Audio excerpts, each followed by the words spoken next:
Yeah, one of the front runners for best running back in the Big Ten. Short bowling ball guy that runs dudes over and runs behind his pads and gets really low. But yeah, he's definitely a front runner. So we'll these last, like I think I said last week, these last 4 or 5 weeks, we're gonna see the best backs in the Big Ten and probably in the country. So. What do you think about the challenge in front of you guys, just physically, playing Illinois last week, and Minnesota, and Michigan, and Wisconsin? Now, you played all of these teams. What are you going to tell some of the guys that maybe weren't here last year? What this November is going to be like? It's a Big Ten November. I don't really. Just reiterating, these guys already know.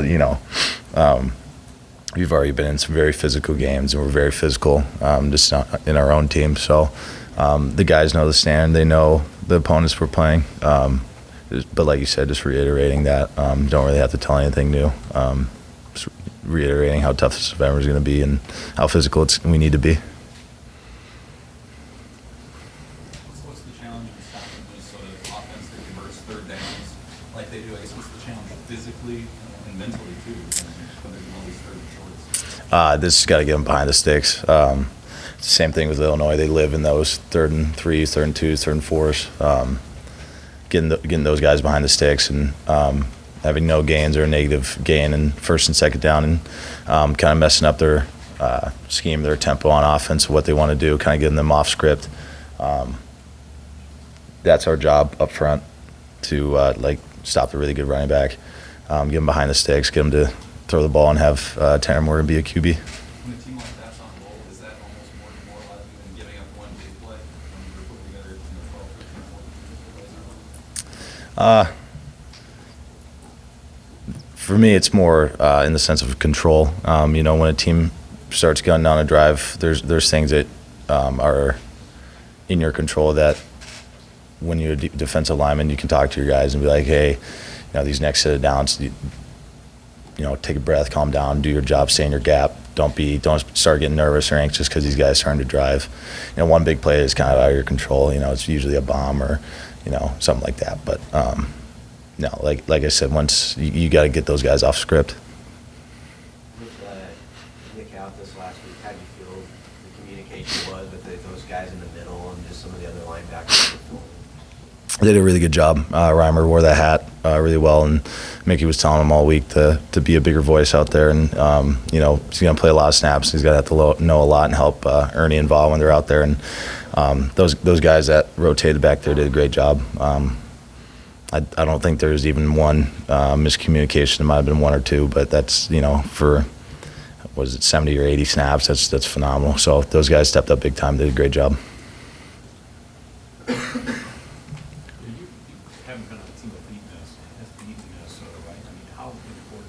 Obviously, in the grand scheme of things, I don't think the last one was 2018. So, how big of a deal if these guys have kind of a crawl a little bit? Yeah. I didn't really know that before you told me that. So they're next. They're the next stop sign. I don't really, face the same as opponent. We know what our job we have to do. I can't really worry about that. Like I said, it's kind of out of my control. So I can. It's going to be sick to go beat them. So stop that streak. But like I said, just control the things you control. We know our job, what we have to do, and the players that we have to key on. As a guy in the defense, how close do you pay attention to the offensive situation right now, quarterback, kind of not knowing who's going to be your quarterback out there this week? Those guys being my teammates, I know how hard that QB room works and how good of guys they are and how good of players they are, so I'm not worried about that. The coaches would put us in the best situation, and who's ever out there has my full faith and trust to go get it done and run the offense. What are some things each of those other quarterbacks, Chubb and Logan, do well when you had to defend them in practice? Yeah, they do. They're really, really good runners. They run the ball really well.